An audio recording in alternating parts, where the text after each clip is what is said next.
All right. First of all, I wanted to lead with congratulations for our very own Michael Sean Dugar.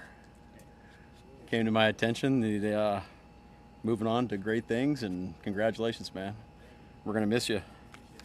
We're gonna miss you, man. Everything you've done for us, honestly. Appreciate your work, and hopefully we'll see you more often than we expect from now on. But congrats, man. Yeah, pretty cool.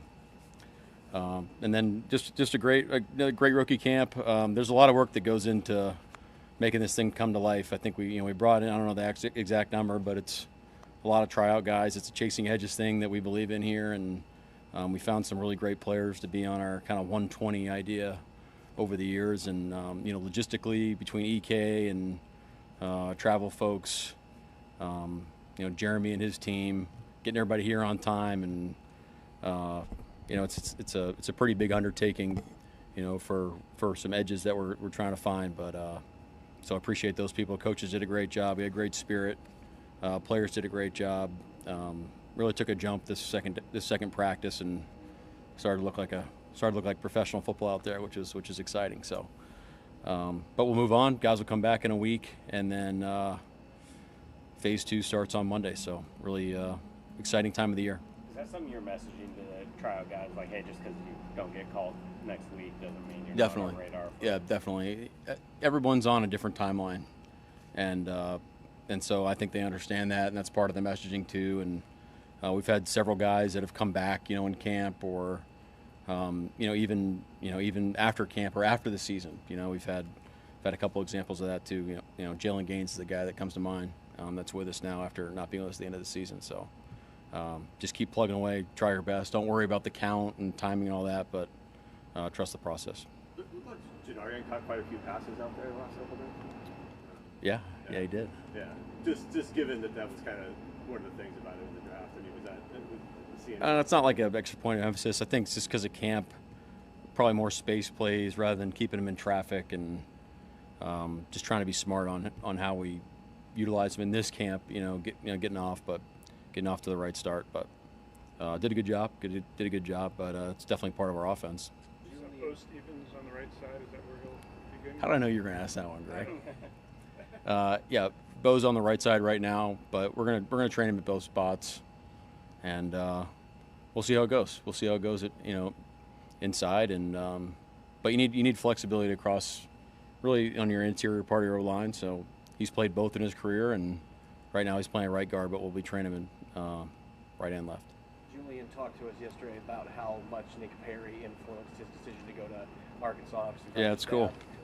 Did you have any contact with him during the pre-draft process about Julian, and how much did that prop him up in terms of being somebody that you guys were interested in, knowing that he's been around similar terminology? Yeah, it's a great point. I didn't talk to Nick specifically, but Leslie did. I think Carl did. So, obviously we respect the heck out of Nick's opinion and the way he sees things, and he's a talented coach. So it definitely sparked interest.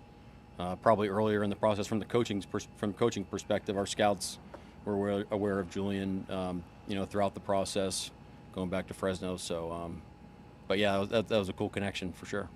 Like you've talked about having former players come through in the past. For those guys to have Richard Sherman out there yesterday, day one in minicamp. Yeah, that was awesome. It's great to see Sherman. Hopefully he's got a key here. He's welcome anytime. So it was fun to see him out there and get caught up. But I know the guys really appreciated it. So that was fun. Mike, as a process-driven coach, just how important were these 2 days? I know you talked about this next level, but how much do you relish setting that tone? Yeah, I think we hit our goals. I think we have different agendas for different guys. The guys that we know are going to be here, I think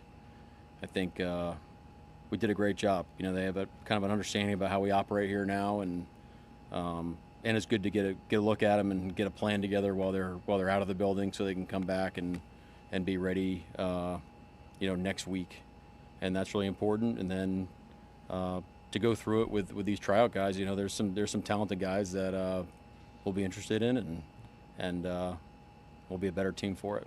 How important is it for you these 2 days to be able to get additional looks at players like Ricky White III, guys that aren't rookies but can get extra reps out? Yeah, and those guys had a great attitude. They had a chance to play some extra football, and it was great to just see them go play ball and in our system with some new terminology on offense, and it's an opportunity to get ahead, so to speak. And Ricky did a great job. Montori did a great job. Chris Paul did a great job.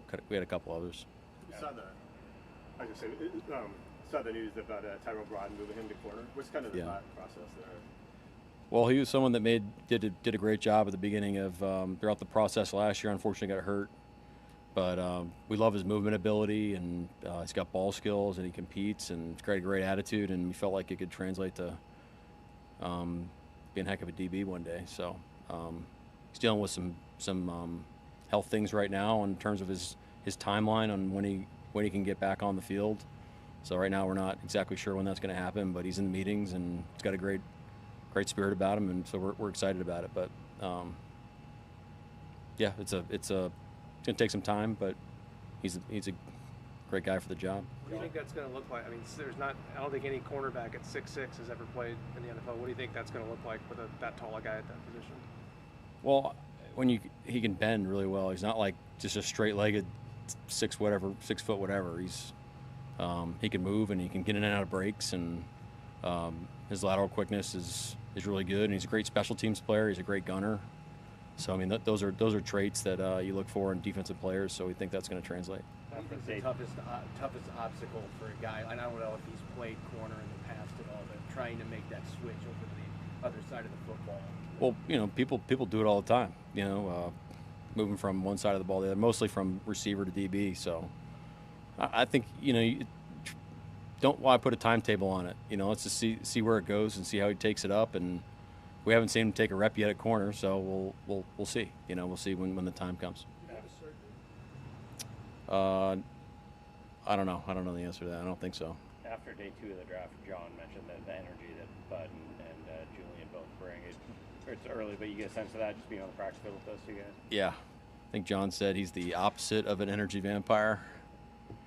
Like he just broke down the last huddle, and the team went nuts, and you could just tell he's got a contagious spirit about him, which we obviously love that. Bud or Julian? Bud. Okay, Yeah.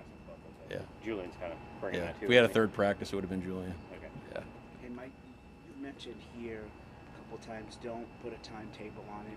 Why is that important for players to understand that and own their development? Well, it's like if you were asked, like, how many games you guys gonna win this year? It's like, I don't know.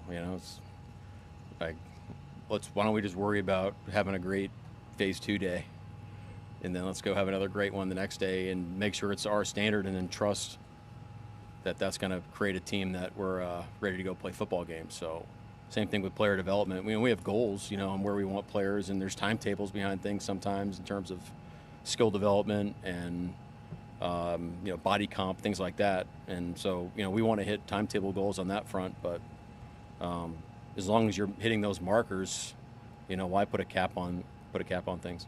What is having a resource like Richard Sherman, talking to guys like Neil and Yeah. Clark, and It's awesome. I mean, he's one of the best to ever do it, which is cool, and he's ours. So, we take a lot of pride in having great players like that. But, technique is important. But I think just like the mentality that it takes to play, DB and corner at a high level for our organization.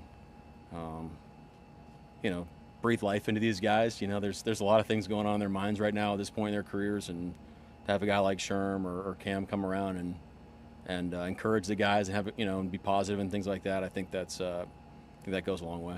you wanted the guys to come in not in awe, but is it okay if they're in awe of Richard Sherman? Yeah, I think it's pretty cool right now. Yeah, I'm kind of in awe of him sometimes. Seeing Brian Fleury kind of his first time out of the Yeah. Yeah, it's cool. Yeah, he's Brian. He's great. I don't think we've asked you about I can't remember, but Hard Knocks. Yeah. What do you think about Big that? fan. Oh, it's gonna be great. Was that your initial thought when? It's actually my idea to do it. Yeah, I pitched it. So yeah. No, it's like, okay, we're doing Hard Knocks, great. Honestly, it doesn't really affect I haven't really thought about it that much. Just hasn't really affected our day to day. So it's just kind of okay, it's coming, but make the best of it. It'll be fun.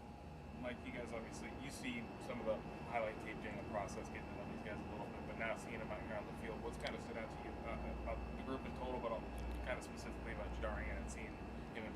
Yeah, yeah. It's this is a fun weekend because you're finally seeing it in person for a lot of the guys. I think you have to, from the success of our really last year's class, you can't be married to like what happened. It's a kind of a microcosm for the whole team. You just got to go at it with a new like fresh lens and an excitement about who these guys are and let them go be them. They can't be anybody else, and there's a newness and a freshness to it that really our team needs right now, which is cool.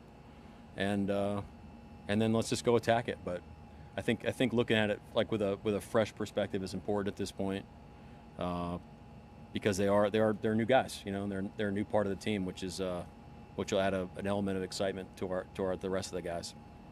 The veterans of Phase 1, saw Sam Darnold picture, Julian Love. Yep. Is that reminiscent of this time last year when you ended up with 100% OTAs minicamp?